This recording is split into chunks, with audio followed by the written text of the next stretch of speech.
And we are live. Hello, everyone. Thank you for joining us for this formal debate between Carl Benjamin, aka Sargon of Akkad, and Dr. Christy Winters. We, the skeptic feminists, or just feminist singular, will be your moderators.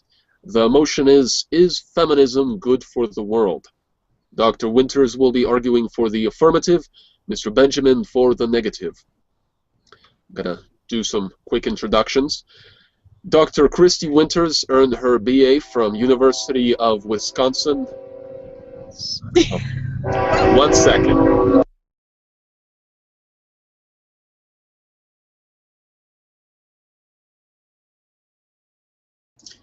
That was a train. I thought we had sabotaged all the lines, but apparently one got through somehow. Our supervillain cred is now on the line. Apologies. One moment.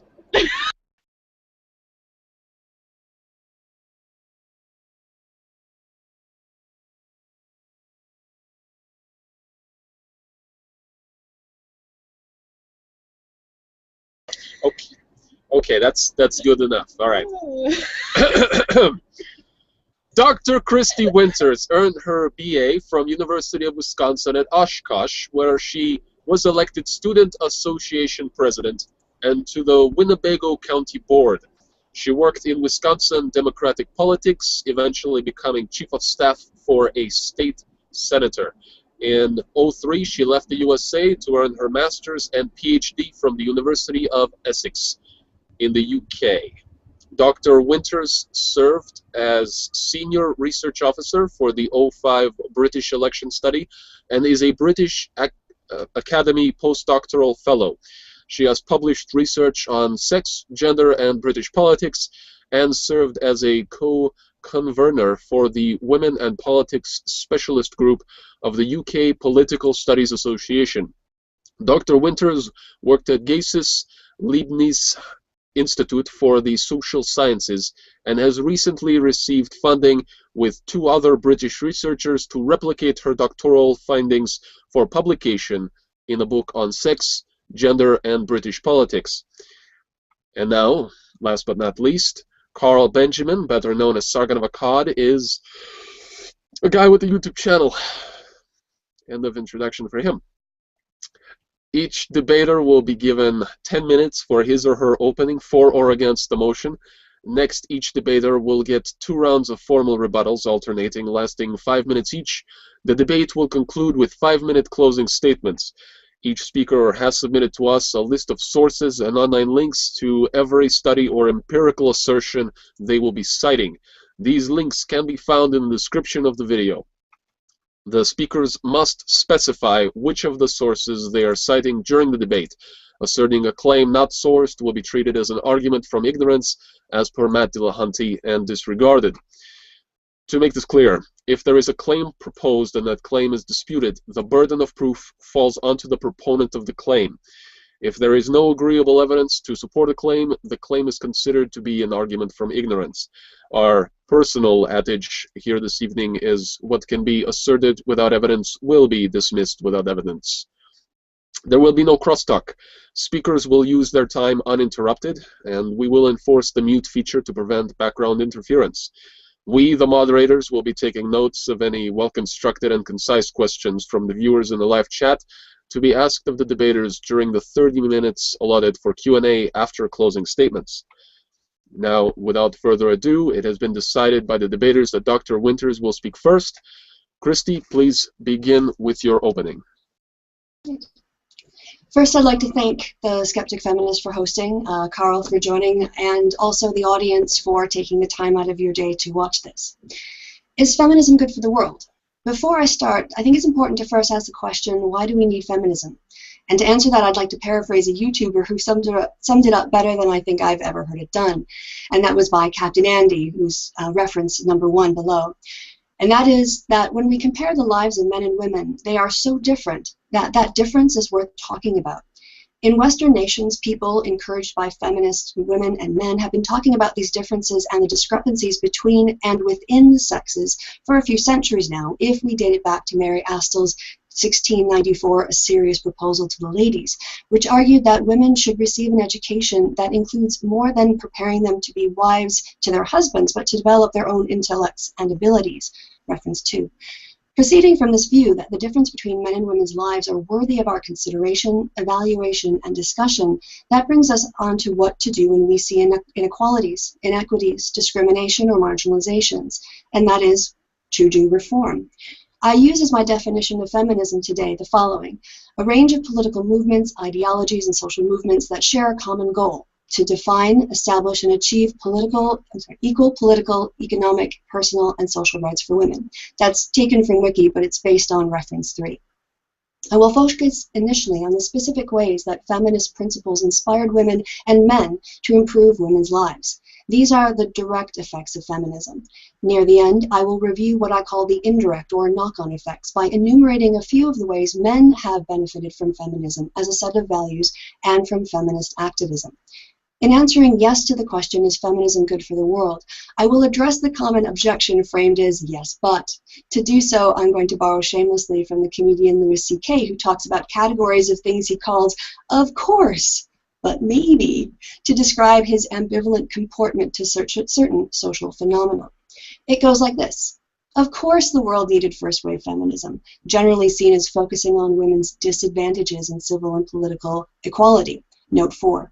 Girls and women should be educated and have access to higher education. And the 19th century Europeans who derided the idea of women's education were as wrong and bigoted as the Taliban and other fundamentalists who preach against educating girls, Malala's campaign being the most famous example of the fight to educate girls, are today. That's note 5. Of course, women should be equal citizens in law, and feminist women and their male allies who worked to reform voting laws, laws that denied women the right to their own earnings, inheritance laws, and reform of 19th century divorce laws were right. Today, we should support women who are legally second-class citizens in their own nations around the world, so they can experience the benefits of that first-wave feminism brought primarily to white women, standing more so than other women in the West. Of course, the world needed second-wave feminism, which sought to reform the sexual and family rights of women. Feminists in the U.S. were right to point out that the personal was political while campaigning for, among other things, criminalizing marital rape in the 1970s through the 1990s, because no legislative body dominated by men until that point had raised awareness or had dealt with the issue of marital rape, and to raise awareness of and encourage the prosecution of domestic violence, notes 7 and 8. Shining a light on all forms of violence in the home are desperately needed around the world today, and especially in nations hostile to feminist movements where women are not provided with the resources needed to escape violence. Of course, women should have access to contraception. We all know the ability to control the timing and number of pregnancies is vital to a woman's educational success and her ability to provide for her family. Note 9. Feminists are doing great work around the world, helping women obtain access to contraception. Note 10. Access to contraception and abortion are necessary for women's bodily autonomy. Of course, of course, of course. But maybe, the Louis C. paradigm goes, but maybe feminism has run its course in the US and the UK and other Western nations. Maybe self-identified feminist women and men should stop focusing on their own communities, stop focusing on their fellow citizens and their own countries, and instead devote all their time and efforts to feminist activism in non-Western countries. Before I continue, I would like to conclude that bit by saying that I think most people would agree that feminism and feminist activities have been a force for good in the world. I would go further by saying that most people would probably agree that women outside of Western democracies would be far better off, better protected under feminist-inspired laws that would end the barbaric practices of female genital mutilation, note 11, of child brides, note 12, acid violence against women, excuse me, note 13, and honor killings, note 14. We all know that feminism, as I have defined it, is the remedy to these gendered human rights violations. In the West, however, and to borrow from Fukuyama, are we at the end of feminism in the 21st century? That premise would be that the equality between the sexes has been achieved, and feminism has nothing left to do. Personally, I would love to see that realized. I would love to see a society where women and men experience life with equal fairness in the workplace, in the legal system, and in their private lives. However, I don't see evidence to support this. There are still far more work that needs to be done by feminists in the world, including in the West. Yes, many of the legal victories sought by first-wave feminists have been achieved in Western nations, but there is still much to do when we come to the problems raised in the last century by second-wave feminists. Imagine the following scenario. You go out with some friends for drinks and have an excessively good time. A few too many Jaeger bombs later, a friend takes you to his place so you can crash at his and you pass out on his couch. In the morning, you wake up with a foul taste in your mouth and also realize that you have dried semen on your lips and face. When you tell this to your friend, he informs you that after you passed out last night, he put his penis in your mouth and used it to get off. Clearly, this is rape, right? You were orally penetrated while unconscious and unable to give consent. You've just been the victim of a crime, right? Well, not in Oklahoma. In the last week, a state criminal appeals court decided that forced oral sex does not count as rape under the law in Oklahoma as currently written. A consequence of feminism in the West has been to alter the debate around rape to include more acts of violation and male victims. The feminist majority successfully campaigned to get the FBI to change its definition of rape to include counting men who were victimized. And this is a direct result of those feminist ideals that have inspired feminists to right wrongs. Note 16. Until now, I have focused on the direct benefits that feminist activists work to achieve for women and girls. But in these last few minutes, I'd like to point out how feminism has had knock-on effects that benefit boys and men. There is a clear pattern in U.S. social movement history of feminists raising an issue that disproportionately impacts women. And that discussion then creates a space for men to talk about their experiences with that phenomenon. An example is domestic abuse. Second-wave feminists took the lead on challenging domestic abuse as what people used to consider a private matter, and instead started to talk about it as a crime. This opened up a space for men who are victims of domestic abuse to discuss their experiences and how it uniquely impacts them. An example of intersectional feminism. Rape and rape culture are topics that feminists have been challenging for decades now. Recall the efforts to criminalize marital rape. Opening up these discussions created a public space for men and teen boys who have been victimized to talk about their experiences, and for experts to see the various male myths that prevent men from reporting sexual assaults. And a final example, although there are many I could have chosen, Kirsten Gillibrand, an outspoken feminist U.S. senator, shone a light on the number of rapes in the U.S. military, highlighting the stories of women who had served their nation and were let down by the soldiers who were supposed to have their backs after they had been raped by their fellow soldiers or superior officers. A survey of sexual assault and, note 18. A survey of sexual assaults and rape in the military found a large number of men reporting rape and sexual assault as well, note 19. These problems, first raised because they disproportionately impact women, became wider discussions in society about the problem itself, and more victims come forward. Feminism encouraged the improvement of men's lives outside of these issues as well. Equal pay efforts means women bring home a fairer wage that helps families economically. The efforts in the U.S. for family leave, and in this election cycle, paid family leave, benefit men. On a more practical level, widespread access to contraception means men benefit from women controlling the timing and number of their pregnancies. So in closing, feminism is a range of political movements, ideologies, and social movements that share a common goal to define, establish, and achieve equal political, economic, and social rights for women. Feminists, both men and women, work to achieve those goals by improving women's and men's lives around the world, allowing us to conclude that feminism is a force for good in the world. Thank you very much, Christy.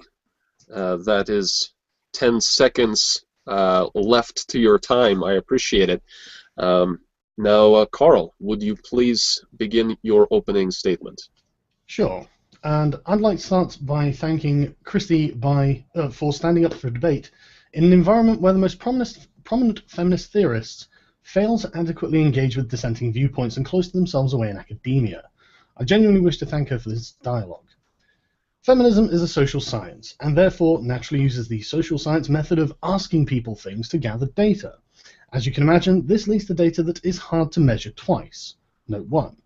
When 270 scientists on 5 continents decided to try and replicate 100 cognitive and social psychology experiments, 75% of these social psychology experiments could not be replicated. Even when the studies could be replicated, the results were consistently found to be exaggerated.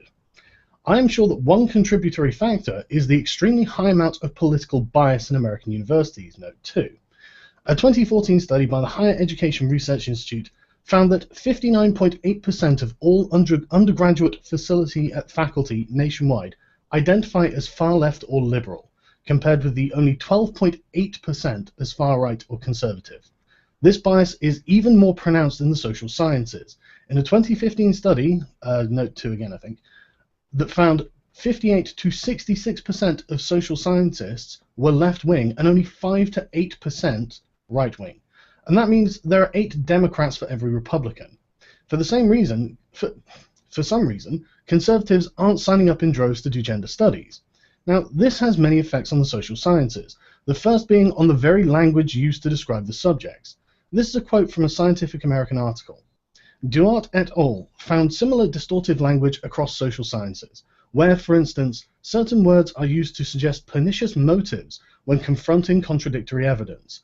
Deny, legitimize, rationalize, justify, defend, trivialize, with conservatives as examples, as if liberals are always objective and rational.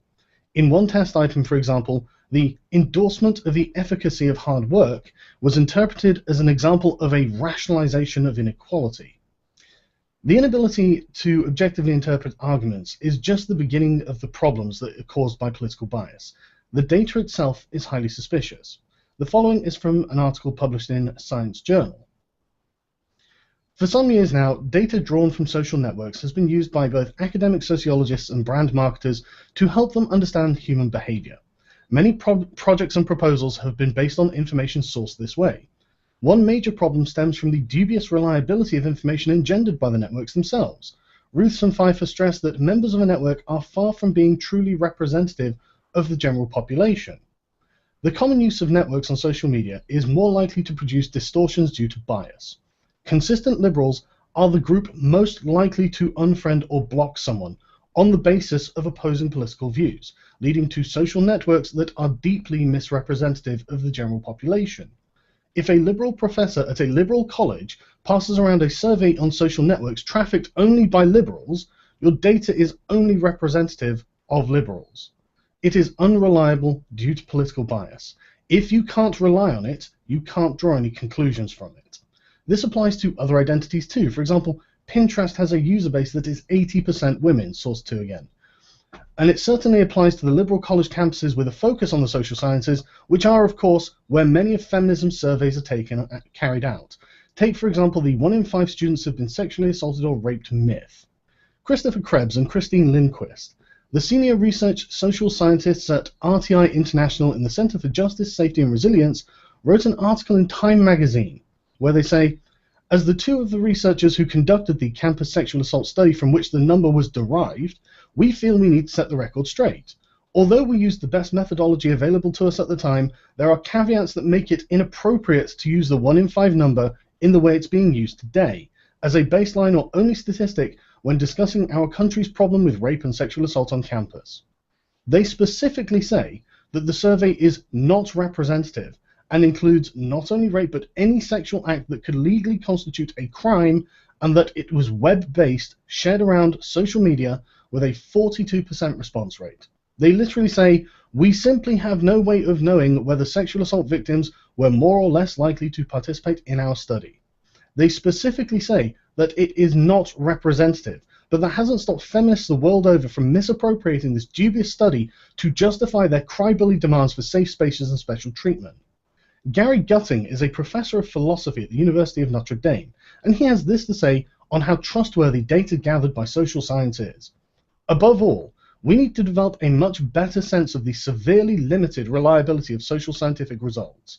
Media reports of research should pay far more attention to these limitations, and scientists reporting the results need to emphasize that they don't show as much as they think they do. Given the limited predictive success and lack of consensus in the social sciences, their conclusions can seldom be primary guides to setting policy. At best, they can supplement the general knowledge, practical experience, good sense, and critical intelligence that we can only hope our politicians will have. Popular feminism, now newly intersectional and all-encompassing, is presented as a comprehensive worldview with a magnitude bordering on the religious. It is based on data that is unreliable and draws conclusions that are deeply biased, and declares them to be an accurate representation of reality to which we must all conform. With foundations this unstable, what kind of person would build a career, let alone a society, on them?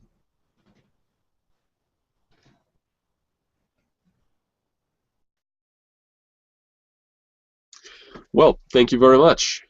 That leaves you a good four minutes of time. That's So, okay. okay. Well, next is the 2 rounds of formal rebuttals, and they will be lasting 5 minutes each. Christy? All right, I'm just hitting the timer on mine. So to say, in terms of rebutting, I'm a little bit confused because I was expecting some sort of frame that answered the question, is feminism good for the world? And no, in a way more directly. And what I've heard is a lot of things sort of complained about, but not a coherent answer as to why feminism isn't a force for good in the world. And I think that I just have to correct some errors. I think one of the first things Carl said was that feminism is a social science. And certainly in the social sciences, we use a feminist perspective. So there are many ways that when you examine the world, you want to pay attention to the way that it impacts men and women, because there might be similarities and there might be differences.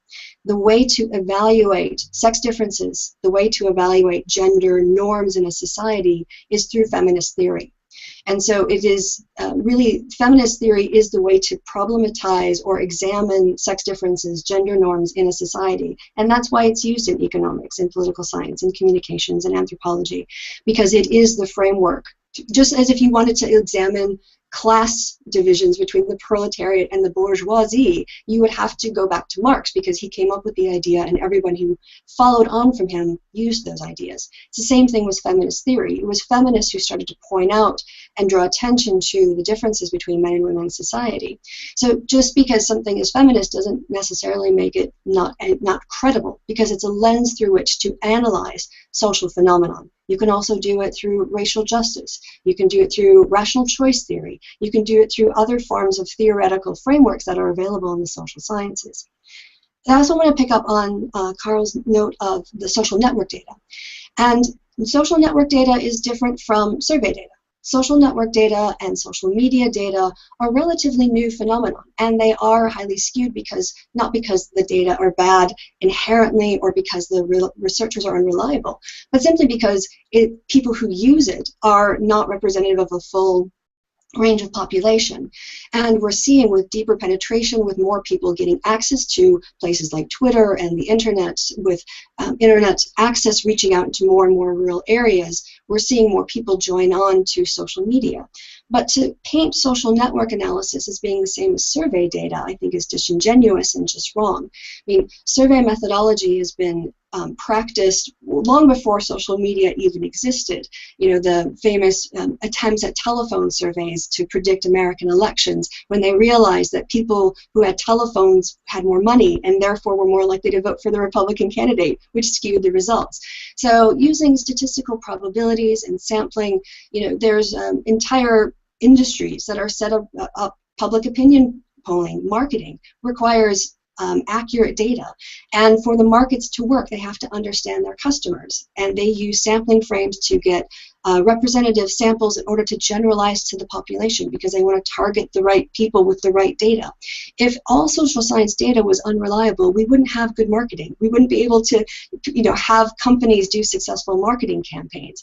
And so I think, while I have still a minute and a half left, what perhaps is most disappointing is that Carl's obsession with the ivory tower.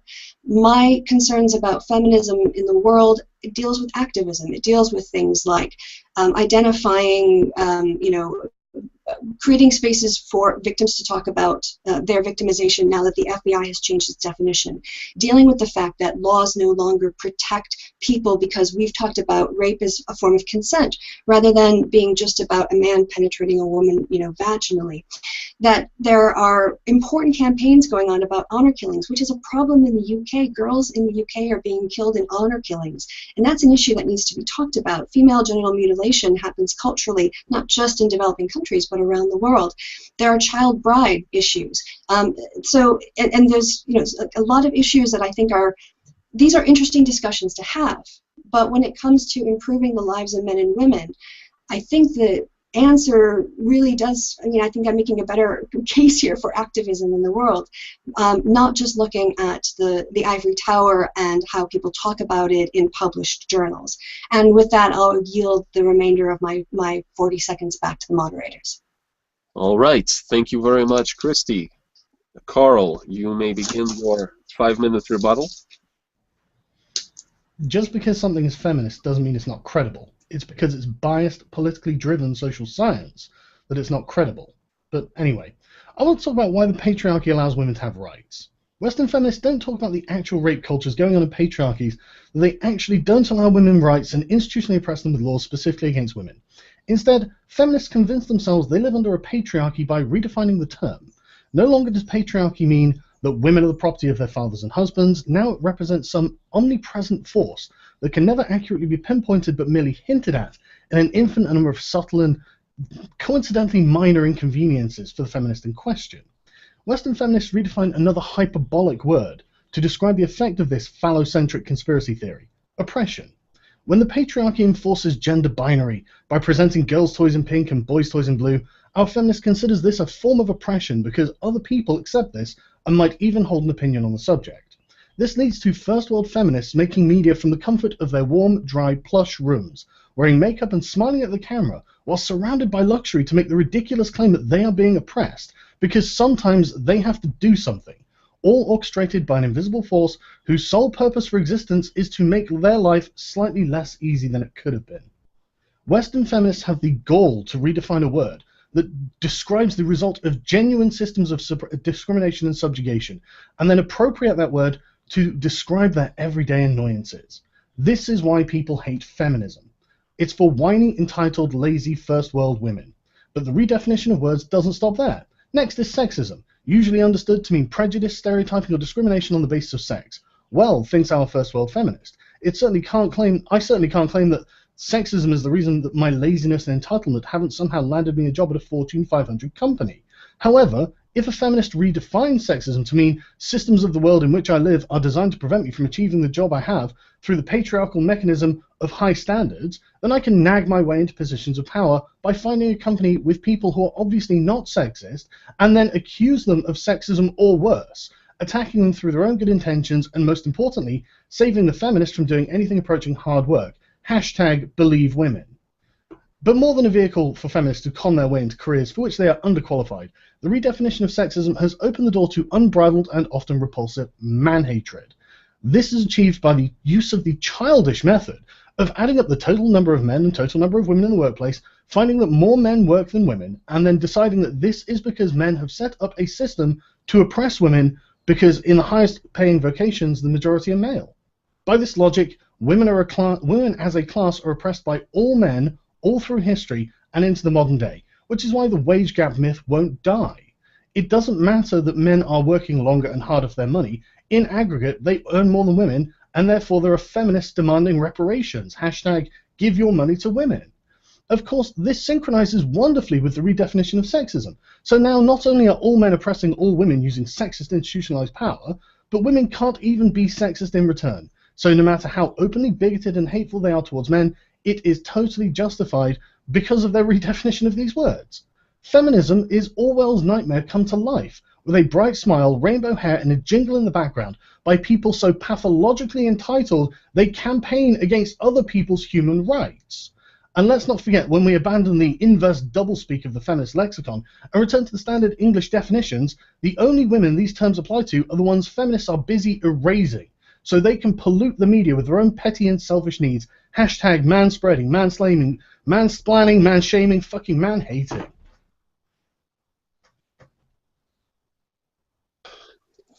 Thank you, Carl. Please, both of you, remember to use your sources when making the rebuttals as well. Christy, your final rebuttal. Yes, thank you very much. So I have to say that what I'm really hearing from Carl is complaints that he finds other people's opinions offensive.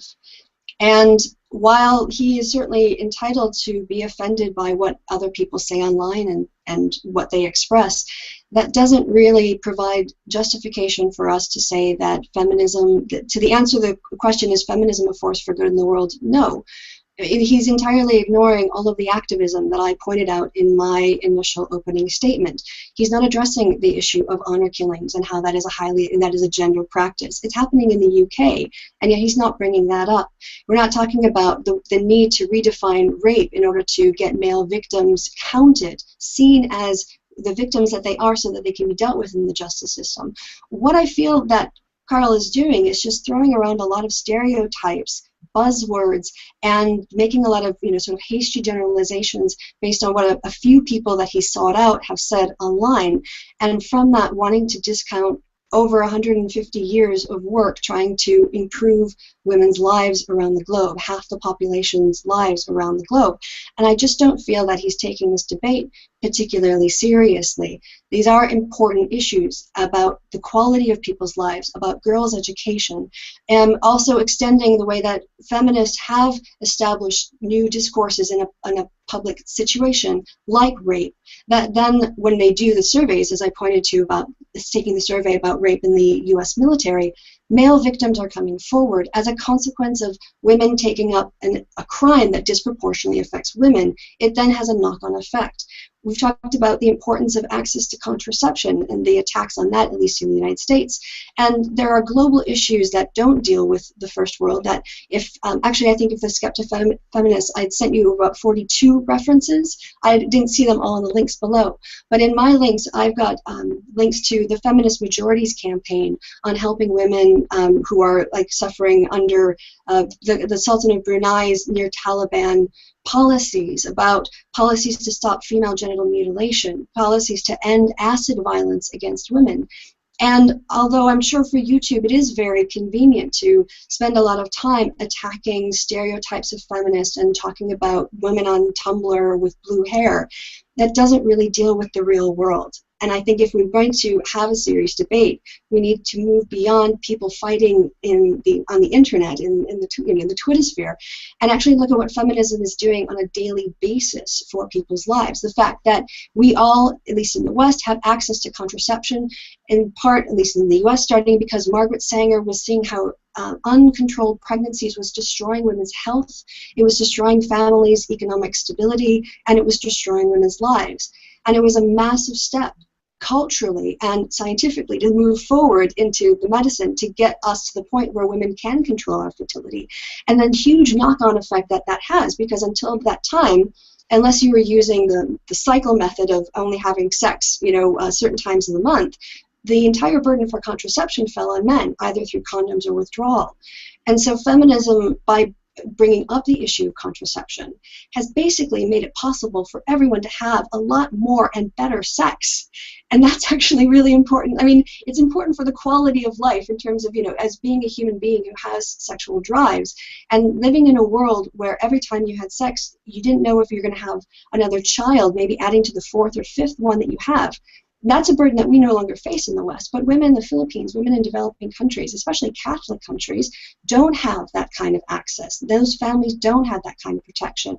And I think that that's really a much better place to be focusing on rather than on the stereotypes, buzzwords, and also just not naming names. I'm sure that Carl, if he named it, could name all the popular feminists, but if there are all these thousands of feminists who are out there doing these things, I think he would probably be able to name specific names and cite specific instances instead of just speaking in generalities.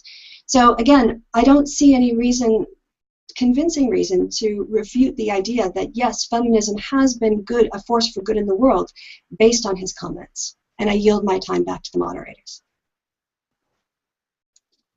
Thank you very much, Christy. Carl, your final rebuttal, please. Sure. Nobody's debating whether feminism has been good for the world. The question is whether it is good now. And these are important issues, Christy. You're right. Which is why an anti-scientific, self-serving, supremacist ideology is not the solution. Please try to keep up and not stop telling me how you feel. You can try and erase the reality of modern feminism if you want, but this willful ignorance is killing feminism. Because, look, everything about feminism is logically inconsistent. Imagine believing that an overarching power was oppressing you, then haughtily appealing to that power to stop oppressing you. Why would it stop? When complaining about the wage gap, if women really could be paid less because of their gender, why hire men? If women really are losing $400,000 per year and becoming a poor, oppressed underclass living in a pink-collar ghetto, why do they account for 85% of consumer spending? Why are women even treated like an oppressed minority when they aren't?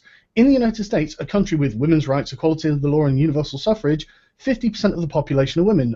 Note 4, I think. But if one were to look at Saudi Arabia, a place which is actually oppressive to women, they have a female population of only 43%. Bahrain is just like this, with a female population of only 38%. And believe it or not, according to the World Bank, the United Arab Emirates' female population is only 26%. Now, I'm no fancy-schmancy social scientist, but I don't know whether correlation implies causation in these cases, but isn't that what social science is for?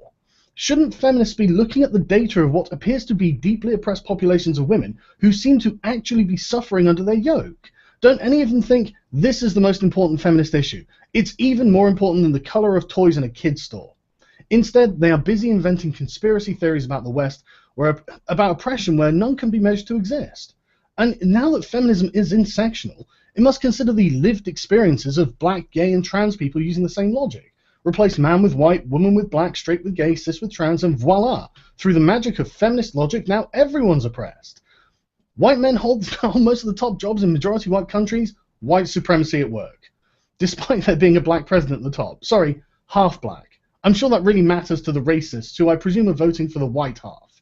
And are majority African countries black supremacist? Nothing about feminism or the intersectional monster it spawned has any logical consistency to it whatsoever. So new and exciting explanations must be invented through the feminists' second magical power, the ability to read minds. More men than women in STEM? That's because those men are misogynistic. They don't hire women because they hate them. More black people in jail than whites by proportion? That's because the majority white police force is racist and they hate them. You don't have any gay people on your television show? That's because you're homophobic and you hate them.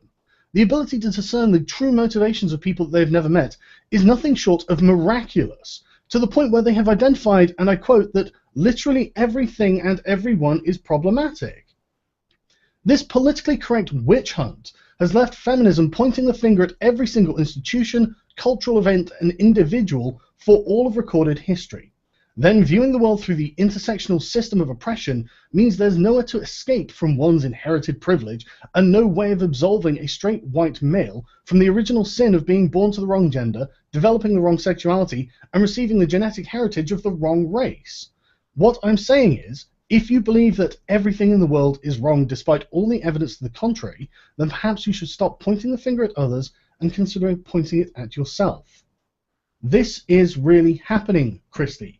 These are the popular feminists, Christy. This is the popular feminist narrative. You can deny it all you want, but like I said, this denial is killing feminism. I yield. Thank you very much, Carl. Next are the 5-minute closing statements. Christy, please go ahead. Thank you very much. So when we were asked the question, is feminism a force for good in the world, I did the research in order to look at the world itself and the history of feminism and where it's going now. And I'm very disappointed that Carl has chosen to use his time to use buzzwords, but he can't cite sources. If you noticed in his last 2 rebuttals, he stopped actually listing any real sources. And that's because he's using buzzwords and contempt and not evidence-based grounded arguments. If there was such a problem with women or feminists, men and women who are feminists, saying these things, instead of just using generalities and making assumptions about what people are doing, for instance, reading people's minds, he would be able to go through and list feminist after feminist after feminist after feminist saying these things. But he can't, because he constructs the arguments rather than citing the evidence. And I also find it very confusing that on the one hand, Carl utterly dismisses social science data as pointless, useless, constructed by a bunch of liberals in the ivory tower, and then complains that I'm not using the social science data that he is dismissing as not being credible. At the end of the day, what Carl is trying to do here is move the topic away from the question of feminism in the real world over to an internet-based discourse of buzzwords and phrases that he can't substantiate with evidence that he's not providing sources for. And so when we look at the day-to-day activities, if you go to the website of NOW, if you go to the website of Feminist Majority, they are doing campaigns for women in their own countries, they're doing campaigns for women abroad. We're seeing that the Feminist Majority on Rape is Rape made an effort to include penetration in a way that included male victims. So we're seeing that men are benefiting from feminism. We're seeing the effects of women advocating for contraception access and the way that that's improved lives. I've talked about the way that working for family leave and paid family leave has improved families' economic statuses. So when I talk about feminism, I'm focused on real-life solutions to real-life problems. And while that's not of interest to Carl because that's not clearly what his focus is, I don't think that our time is best spent talking about what people on Tumblr are talking about. I think that there is real-world activism that is going on, that needs to be supported, that needs to be praised. And I also basically reject the characterization of academia and the social sciences from my own personal experience. If Carl would like to say his personal experience with higher education, how many sociology classes he's taken, how many academic journals he's read, and has he actually done research beyond Scientific America's blog or blogs that summarize studies, if he's actually gone in and read a lot of these studies himself, I think there's a characterization of what happens in academia, and then there's what's happened in academia. And it's not that much different from what I see when creationists try to push the idea that evolutionists are promoting atheism in the classroom, or evolutionists are promoting atheists in college universities by teaching evolution. The idea that these things are happening on a similar fashion with feminism is just also refuted by the facts. Now, had I known that Carl was going to have a discussion about the social sciences instead of feminism, I would have prepared that. But I would like to stay focused on the question, is feminism a force for good in the world? And I think undoubtedly when we look at first wave feminism and second wave feminism and feminism activism, even as it's going on today, we're seeing improvement in people's lives. We're seeing the identification of blind spots, gendered blind spots of male victims. We're seeing blind spots in rape laws. We're seeing opportunities to improve people's lives in the developed world and in the developing world. And so in conclusion, based on the arguments and evidence and the vitriol and the hasty generalizations and the lack of substantiated accusations aside, I think the preponderance of evidence really must fall down on the side of yes, feminism is a force for good in the world. I yield my time. Thank you both very much. I suppose what we can do is use the spare time. Carl's got a closing. Carl's got a closing. He's got his closing 5 minutes. Of course. My apologies. Please go ahead. Thank you. Well done for attacking the man and not the argument, Christy, constantly. I am citing studies, I'm citing statistics, and yet you won't accept it. And that doesn't surprise me from someone whose entire career is based on feminism and can undoubtedly see the bleak future that feminism is going to enjoy. Look, I'm talking about the real world. When Barack Obama says 1 in 5 women have been raped, there's a 77% pay gap, blah, blah, blah, blah, blah, these are things that are happening in the real world. And they're based on nonsense. We have the people who did the study telling us so. Feminism is not based on reliable empirical data. It is riddled with bias, as are you, Christy. I could give you a list of famous, prominent, academic, and popular feminists if you want after this debate. That's easy. I do that on a daily goddamn basis, all right? Feminism has conclusions warped by political bias. It is on the verge of collapsing under its own inconsistencies and requires Orwellian levels of control to maintain via the suppression of other people's rights. Feminism is not good for the world because the world is where reality is, and reality is the mortal enemy of modern-day intersectional feminism. I wouldn't expect feminism to be able to produce an empirical fact if it wanted to, and I certainly wouldn't expect feminism to provide an analysis rooted in reason. And given that many feminists seem to draw deep emotional and spiritual comfort from feminism, it's easy to see why they all think that the ends justify the means. Feminism is a cancer. It will not stop until it has it all, and then when it has it all, too many people will have invested too much of their lives to simply bring it to a halt, as you are an example of. So it will continue to invent new problems and new justifications for even more control than it already has of your thoughts, your speech, your actions, and your livelihoods, and it will all have been done for a good cause. I'll finish on this quote from C.S. Lewis. Of all the tyrannies, a tyranny sincerely exercised for the good of its victims may be the most oppressive. It would be better to live under robber barons than to live under omnipotent moral busybodies. The robber baron's cruelty may sometimes sleep, his cupidity at some point may be satiated, but those who torment us for our own good will torment us without end, for they do so with the approval of their own conscience. They may be more likely to go to heaven, yet at the same time likelier to make a hell of earth. This very kindness stings with the intolerable insult, to be cured against one's will, and cured of states that we may not regard as diseases, is to be put on a level with those who have not reached the age of reason, or those who never will, to be classed with infants, imbeciles, and domestic animals. This is feminism's literal end point. It's a bad thing for the world. End of story.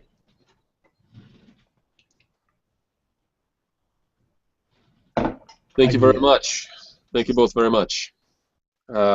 We can now do a Q&A from the chat for the allotted 30 minutes. However, it seems as if basically everything has already been answered from the questions that have come up since. So we'll take the 30 minutes, I suppose, to wait for any new questions to come in, unless either of you object to that. No, I'm fine with that. Yep. In the meantime, either way, I would like to very sincerely thank you both for this debate. It's not every day on YouTube that we have an actual structured debate, and of course we will refrain from the ad populum fallacy of judging the winner by popularity or anything like that. It will be enough to let your arguments stand on their own and let them convince who they may. Once again, we really would like to thank you both for doing this. I think it's a breath of fresh air to have an actual structured debate with verified sources that each person can go and verify themselves. And Christy, we will make it to where all of your links are posted. Apparently, it didn't save because it was too long, and then we had to start the debate. But we will rearrange things to where they're all in there by the time this is done processing. Question? I lost it. Right now we're just looking through the chat for any questions that have not yet been answered by your speeches.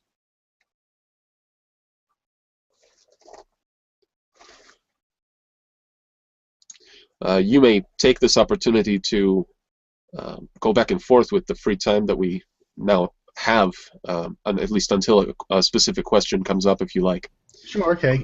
Christy, do you know what a bulverism is?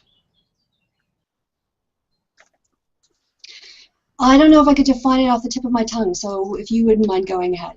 Yeah, it's someone presupposing their conclusion and then explaining to someone how they got there, regardless of what happened. Right. I'm curious, Carl, what's your experience of social sciences at the university level? Not at university level. Only the papers that I read from feminists, really. So you haven't actually taken a sociology class? Is it important that I have? Well, I'm just wondering in terms of, like, yeah, sitting through a structured syllabus and knowing what the pedagogic outcomes... No, wait, can I finish making my point, since you asked? Yeah, there is importance to understanding what a pedagogical goal of a course is. Now, for instance, with my course on, qualitative methods or quantitative methods, we learned how to be very skeptical in terms of the strengths and weaknesses. So, for instance, why is a probability sample better than a quota sample? And how is internet surveys comparable to face-to-face surveys? So the idea that data has to be understood in terms of its strengths and weaknesses is one of the things that you get in these courses, developing the critical skills to evaluate studies on their ends, on the sampling frame, on who participated, if it was undergraduate college students or if it was a random survey of telephone participants of adults in the population. So I think it is important to have some experience in what these classes are and what they teach to be credible when you critique them. Wow, that's interesting, Christy, and I'm not really interested in what your opinion of credibility is. I want to know why Barack Obama is giving the 1 in 5 college rape myth. Explain to me. You have to ask Barack Obama, but we're getting back to why you... But we can demonstrate that that's nonsense, right? Classroom, when you've not actually sat through that, any of those experiences. I'm arguing from experience. I'm asking you directly why the President of the United States is perpetuating a false feminist myth. And I said you would have to ask the President because I am not Barack Obama, and I'm not the one putting out that information. And yet I'm not the President, so your contention is that feminism is good for the world when this... Yes, I apologize. I had to mute you both. Please calm down. If you're going to have back and forth like that, it's certainly invigorating for the audience, no doubt, but you will need to take turns if that is how you are going to spend this time. In the meantime, I do have a question here for Christy. You've sort of answered this, but why don't you think feminists focus more on the developing world? I think they do. I think that if you go through the references, the full list, you'll see several campaigns that are directed at ending female genital mutilation and ending child bride, the practice of child brides. There is actually quite a lot of feminist activism going on. It might not be on YouTube because there aren't a lot of feminist activists on YouTube talking about those things, but it is happening. And work with the United Nations to protect girls is also what feminist organizations do. So I would say check out Feminist Majority, check out the National Organization of Women, check out a lot of the links that I have provided as evidence that women, feminists, and feminist organizations are focusing on the issues of women in the developing world. There's also the issue that women in the developing world are working on these issues, and that we need to support those feminists and support those feminist organizations in their regions, their nations, so that women there are empowered and not just expect, it's not up to Western women to swoop in or Western feminists to swoop in and fix everybody's problems. The issue is empowerment, and we want to help and facilitate that. So those campaigns are out there to advocate for those who can't advocate for themselves, but also the aim is to empower women locally to have that kind of voice for themselves. Hang on. If feminism isn't here to solve the world's problems, then what good is it? Not only does it parrot false statistics to top politicians, but it's not here to help people in any meaningful way. I mean, no, it's not what I said at all. How about campaigns for genital mutilation not helping the world? Why is it that the viral hashtag campaigns feminists all get behind are never about the third world? Why is that?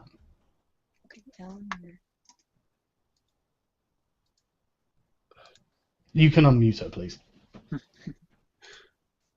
God damn it.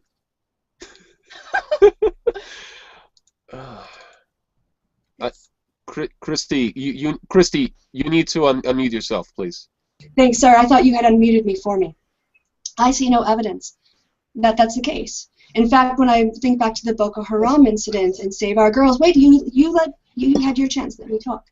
Sure. I see no evidence of what you say. This is again an example where you're making an accusation and you can't actually cite anything behind it. And this is typical of what you've been doing throughout the campaign. You had your moment. Let me answer the question. You make these claims, make these assertions, but you can't back it up. And it's the same reason, like, I can't answer what's happening in Barack Obama's head. I don't think that it's appropriate or fair for you to make me or anyone individual answer for anyone's views except their own.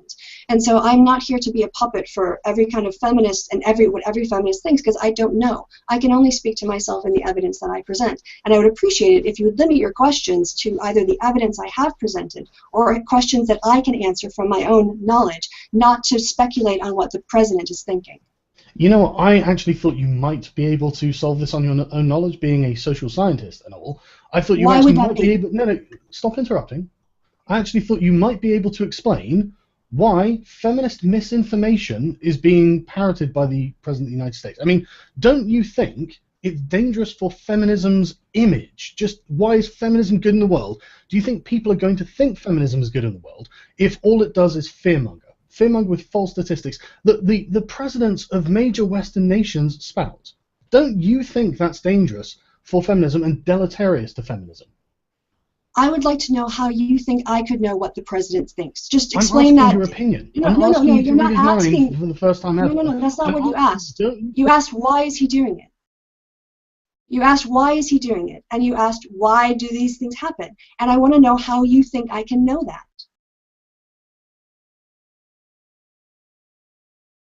Sargon, you will need to unmute yourself. You were speaking over her. Well, actually, she interrupted me. But, Christy, don't you think it's damaging for feminism's reputation to be parroting false statistics to politicians? I mean, why is there no more internal control? Why is it that the people who did this study had to write an article saying, look, stop using this statistic as fact? It's not.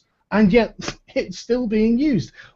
Are you serious? I mean, do you actually think you can go, well, I don't see any evidence, and think that people are going to go, well, you know what? I've seen evidence, but I'll ignore that because Christy hasn't seen evidence. You not presenting evidence of something is why I can't respond to it. And if a person in the audience thinks they have evidence, that's fine, but that's not who's being asked to present evidence here. You are. And I still don't understand why you think my opinion of what the president might think about using that statistic is relevant or important. I'm not here to speak for other people. I'm here to speak to the evidence that we've presented here in the debate to answer the question, why is feminism good for the world? And I don't hear credible reasons why the access to contraception has not been good for the world, why dealing with rape and expanding the definitions and categories of victims of rape is not good for the world, while dealing with issues of domestic violence that second-wave feminists have started to raise is not good for the world. So it looks like we've got other questions. Right. I'm not arguing that feminism in history didn't have a role. I'm saying that right now, it doesn't have a role. Right now, it isn't consistent. It doesn't make any sense. It's based on biased information that probably isn't true by the people who do the fucking studies, and they are literally saying, would you please stop doing this? And yet feminists won't. I'm not asking you to tell me what's in other people's heads. I'm asking you whether you think this is damaging feminism's reputation.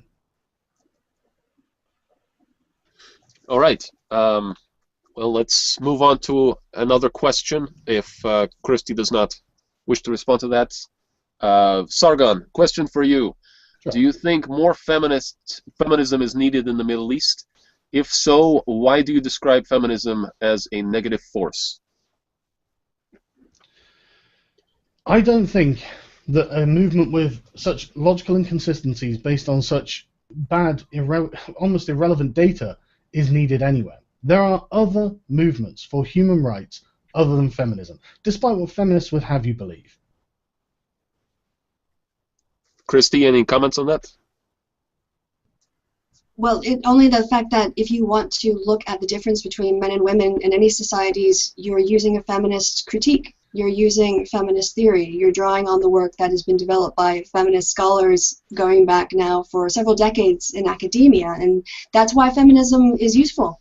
It's because it allows us to go to places like the Middle East and analyze the gender norms, analyze the power bases and status based on sex, and critique them against things like Western liberal secularism and compare it with religious evaluation. So if you are looking at the differences between men and women, if you're looking at gender norms in a society, you're doing feminism.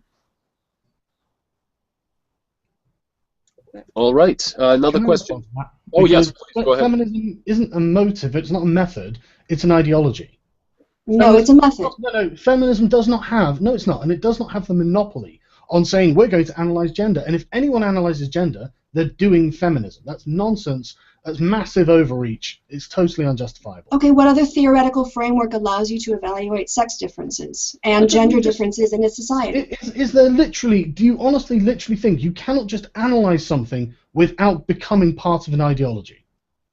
if you are looking at differences in sex and gender, that is based on feminist critique and feminist theory. No, You're doing that's just feminist something critique. feminism specializes in. It's not based on feminism. I can do an objective analysis of some empirical data, and it happened to be about gender, and not be a feminist and not be doing feminism. All right, but how are you going to evaluate that? You look at the differences, and then what do you do? What? No. This is it. You need. This is science. Science works with theory. Yes, science works. Wait, let me finish. Science works with theory. Theories is the interlinking sentences that describe a causal outcome through processes. And it allows you deductively to develop hypotheses that can be tested. So if you're just looking at data and you're describing it, that's one thing you can do. But if you want to analyze it and understand it, theoretically, you need a theoretical framework. If you want a scientific approach, then you're going to need theory. And the theory you're going to use is feminism. No, the theory you're going to use is feminism. Other people will use different theories to analyze this data. I don't know. I don't care. Exactly. Like what? You don't have a response because it's feminism. Scientific discipline. They can choose psychology. They can choose biology. They can choose evolutionary psychology. They can choose any discipline they want. But feminism is just one of many. And you're trying to claim this ideological hegemony. It's creepy. No, because you think that literally no one can look at an analysis of gender and not be a feminist is mental to me. Evolutionary psychology is looking at the impact of how societies are influenced by having evolutionary outcomes. But that's not doing an analysis of gender norms in a society. If you want to look, again, the fact that you can't come up with an answer. Analysis itself is feminism. Okay. If you can't come up with an alternative theory, for instance, like you can use rational choice theory in political science, or you can use expressive theory or sociological theories to understand. I understand your position, Christy. Please stop and let me finish. There's a lot of times where we have model competition, where we take different models and we use the same data and we run models to see which theory performs the best. So again, if you're saying people can use biology as a discipline, it's not a theory. Psychology is a discipline, it's not a theory. Would you please stop? I know you said evolutionary psychology, but evolutionary, and as I said, I will respond. Evolutionary psychology is an approach that attempts to explain outcomes in our society, looking at the influence of evolution. It doesn't look at gender norms. It doesn't look at sex differences. Wrap it up, Christy. So what I was saying is, if you can't give an example of an alternative theory to feminism, you're admitting that feminism is the valid way to understand sex and gender in a society. Okay, I'd like to respond to that. That is a lovely Kafka trap you have there. You're either a feminist or you don't know you're a feminist. But the thing is, Christy, right? You think there is no evolutionary basis for gender roles. You think. No, I never said that. Then it is entirely possible to talk about gender roles from an evolutionary psychology perspective. Is that correct? I would have to look at the literature. What I've seen in terms of evolutionary psychology is like why men likes boobs more than butts. Right, so it's your ignorance on the subject means you can't answer the question. That I won't speak to something I haven't researched shows that I'm a cautious researcher and that I'm not going to make generalizations or talk about things that I haven't, courses I haven't sat through, for instance. Okay, but that's the point. I can do something via a different discipline to feminism. So, you simply have this obsession with feminism. You don't why is it an obsession? This is an ad hominem attack. Listen. You're ad hominem attacking me, though. Stop interrupting and listen, Christy. No, I think I have to say that you just asked me a question. That moderators should intervene here. Christy, let me answer the question, right? Hold on, Sargon. Hold on. No. All right. We would like to move on to a new question, so please. Each of you, go ahead, Sargon first, and then if you have anything else to add, Christy, please keep it civil. Thank you. Sorry, what's the question? No, we're ready to move on to another question if you guys. Oh, right, okay, yeah, sorry, this topic. Okay. Let's see. Question for Christy. Which one do you want me to do? Do this one. Okay. Would you think women that are stoned to death by government sanction need feminism more than college students suffering from perceived microaggressions? Actually, I think this is...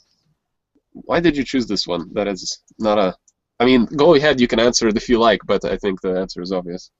Yeah, I think feminism addresses problems in different societies in different ways. An example of this would be looking at this gap in the rape law in Oklahoma. When the male-dominated legislatures initially crafted the legal definition, they had a specific notion of rape in their minds, which had to do with, you know, men penetrating women in certain ways. But as the discussion about rape has evolved because of feminist activism, feminists talking about rape, we've reconceptualized it as dealing with consent issues, and we've broadened the kinds of things that we consider sexual assault and rape now.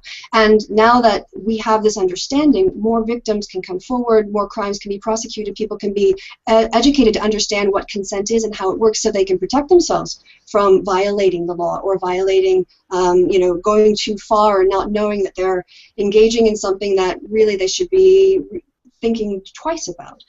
And identifying those gaps in the law and redressing them, as Oklahoma will have to do now, shows that we need feminism in the West because the societies keep changing. So it's not about who needs feminism more. It's about how is feminism best able to improve the lives of people based on their situations. Carl? Sorry, can you remind me of the question there, please? Yes. Go ahead and bring it back for me. The question is, would you think women that are stoned to death by government sanction need feminism more than college students suffering from perceived microaggressions? This was a question for Christy, but sure, I'll comments. I don't think anyone needs feminism. I think people need, well, movements that are going to defend their human rights. I am so sick of seeing feminists trying to literally infringe on human rights by shouting people down and no platforming them, that I don't trust feminism with people's human rights. I think any other movement would be a good start. I mean, just go to the humanist societies, talk to them. I mean, go to the Quilliam Foundation. These people are actually doing real work. They're not sitting there doing an ideological navel gaze, going, well, actually, you haven't presented me evidence, and this isn't politically biased enough. You know, it just don't worry about feminism. There are other people doing other things. Don't let them think that they have the monopoly on talking about gender or talking about women's issues, because they don't. All right, thank you very much. We have a question for Sargon. Does funding for feminist organizations do anything to stop sexual assault? I guess, do you think? Obviously, overshooting the mark and beating an overblown statistic is not a bad thing. Okay, I don't know whether funding to feminist organizations is impacting sexual or domestic assault, whichever it was. I have no idea. And, you know, you would think that there would be some research to tell me whether this is happening or not, but I haven't seen it. So. Okay. Any thoughts, Christy? Well, it's been several years since I've been on a university campus, and we didn't, from what I remember, we had a women's center that was funded at our undergraduate university campus.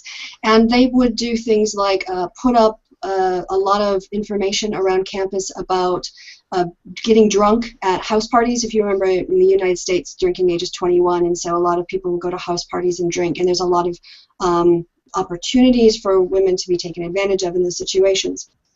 And so they would do a lot of awareness about consent, what is consent, and also help host the Safe Walk Home. So if you needed a walk on campus, they were monitoring that, and they were also doing things on Take Back the Night and campus safety issues.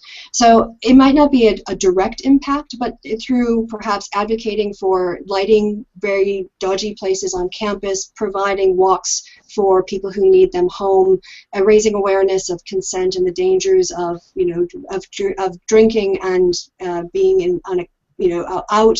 I think they were doing their best to try to prevent sexual assaults. Can I make a point there? Of course. This all presupposes that there is some terrible problem with sexual assault on campuses in America. There isn't. There literally isn't. I mean, the rate of sexual assaults on campuses in America is lower than in the surrounding cities. So, you know, this dramatic fear feminists have drummed up using the 1 in 5 statistic that the authors of the statistics say don't use is just nonsense. Can I ask, Carl, what's an acceptable level of sexual assault on campuses for you? Christy, do you think there is such a thing as an acceptable level? Well, you just said that it's not a problem. So, but then you also said it's lower than in the city. So if it's lower than in the city, comparatively, okay. It is a tiny, tiny problem compared to simply the leaving the campus becomes more dangerous for women. Right. I mean, so do you at what think we point? can get that number down to 0? Do you? Well, that's what I'm asking. At what point is it not a problem, and at what point does it become a problem for you? I'm asking for your opinion. For me, when it's a lower issue than the surrounding area, it's not something for me to worry about. The surrounding area is more dangerous for women, so you would think since more women are raped off university campuses, feminists would be more interested in talking about that, given the higher number of victims. But for some reason, they're not. So by that logic, then police should really only concentrate on areas where there are reported sexual assaults, but it's only the highest areas that should get attention. The lower areas shouldn't get attention. I'm not quite sure how the resources are meant to be distributed. So we shouldn't be focusing on campus sexual assault. We should be focusing on sexual assault off campus, because that's more dangerous. But then how do you deal with the sexual assaults that take place on campus? Christy, right? The statistics about campus sexual assault are lied about. Do you accept this? Well, wait, you've just said that they were lower, so how can you know they're lower if they're lied about? Listen, right? The statistics are lower. If you go to the FBI, get the actual statistics, it's something like 0.63 per thousand or something to 0.72 or something like that. I'd have to look it up. I didn't think to have this to hand. But feminists go around saying it's 20%. 20%. Now, do you not think that this misinformation is a problem? Well, again, are they lying about the statistics? And if they're lying about the statistics, then why are you using them? Because they're lying about the statistics. The authors of the study, the authors of the study they are citing as 1 in 5 have been sexually assaulted, have said, this is not representative, you can't use the study like this, please stop using it. And yet feminists are using it still. But you don't trust social science data. Because the people who did it say it's not reliable. That's why I don't are you trust using it? I'm not using it. I'm trying to stop other people using it, Christy. Can you please answer the question? Do you think feminists should say that 1 in 5 women on college campuses have been raped or sexually assaulted? But if you don't accept the data as valid, then why are you citing it in comparison to rapes off of campus? You want to have it both ways. I'm not citing it, Christy. I'm telling you it's not right. I'm trying to stop feminists from citing it. Right. Then how do you know what the right statistics are? Because the government collects these statistics. Okay, so when the government collects, so which government statistics are we talking about? We're talking about the statistics by the FBI, I believe it is. On what? Sexual assault on campuses. In what years? Christy, can you answer my question? Yeah, this is the question. You want to dismiss social science data as unreliable, but then you want to cite it to discredit feminists. So you can't both have the data and say that you're using it and then discredit it. I do have the data, Christy. If you want to wait, I'll Google it for you. Do you want me to do that? Please. Right, okay. Okay. No, please, Google it. We've got 5 minutes left. Google it. We've got time. Yeah. No, in fact, Christy, right, I'm not going to do it until you answer my question. Do you think feminists should cite a study that the people who authored the study say not to cite? I don't see how that answers the question. Is feminism I'm not answering your question. I'm asking the question. I don't see how that addresses a debate question. I don't see how that addresses a question. Is feminism a force for good or not? Okay. Moving on. It's a force for misinformation, Christy. Google. Find that FBI report. No, Christy, I'll do that in my own time if I want, and I've covered it in other videos. We're going to move on now. No, you have to cite it here. Argument from ignorance. Christy, your bulverism is showing. Stop it. Carry on. All right. I muted you both. Feel free to unmute yourself after I'm done asking the next question. This may be our last one that we can fit in. Christy, also Sargon, feel free to, of course, to pitch in. What are feminists working on to stop the rape of men, or to include the rape of men in the law? And also, kind of in the same vein, domestic violence against men. And further, I guess, to slightly rephrase it for Sargon, would be what other organizations do you feel are doing a better job? Well, I'm not a field. This isn't my area of expertise. So what I can do is point to things that I've already cited in the evidence, which is that when the feminist majority was working on the Rape is Rape campaign, They included in their activism the expansion of the definition so that men who are victimized are counted. Now, in my 10-minute opening, I mentioned that feminism is directed at improving women's disadvantaged statuses, and you can go back for the precise quote. And that is the direct effect. Then there are the knock-on effects. The knock-on effects, like when issues of rape are coming up, then men who, I think feminists should be allies to men who want to advance men's disadvantaged positions in areas like domestic violence, in rape. That's when feminists become allies to help solve the problem. But if feminists take over solving men's problems for them, then we are no longer allowing the people who are the ones who need their voices heard to speak. So actually, it's, in my view, I think that that's why I talk about feminism and its knock-on effects. And I also think it's important that when men want to speak up about their victimization, whether it's domestic abuse or rape, that feminist men and women are then allies to support them. But I don't think that it makes sense for feminists to take over the men's rights agenda. I think that men who should have the voices to speak to their experience, their lived experience, their intersectionality, and how laws and the lack of good laws has impacted them. Okay. So that would be my answer in terms of how feminists can help in that way, which is to be good allies and to continue with the knock-on effects. Sargon, you will have the last word. Sorry, can you remind me what the question was, please? Yes, the question in the general gist is, what are feminists doing, or I guess who can do it better than feminists, in terms of stopping male rape or passing laws that assist male victims of rape and domestic violence? What? Who can do what? Just modify Well, law? if not feminists, then who, basically? Or what more any can activist feminists can do do? it. Any activist group can do this.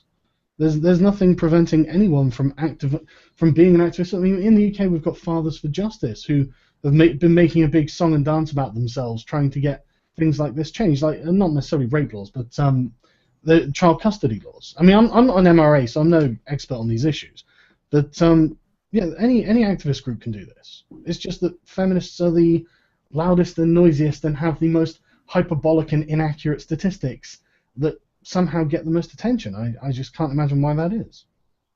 All right. Well, thank you both again very much. We do appreciate it. Christy Winters, Carl Benjamin, aka Sargon of Akkad. Thank you both. I'm sure everyone has thoroughly enjoyed this back and forth, and there will be much to parse out with future rewatchings of this debate. We may do this chat again, or this format again, with perhaps a more narrow topic in the future if you two or others are interested in something like this again. Please do check out their channels. They will be posted in the description. And please consider supporting us on Patreon. We are very happy to do this as often as possible, and the more support we have, the more often we can. So thank you very much. This has been a The Skeptic Feminist debate. Thank you.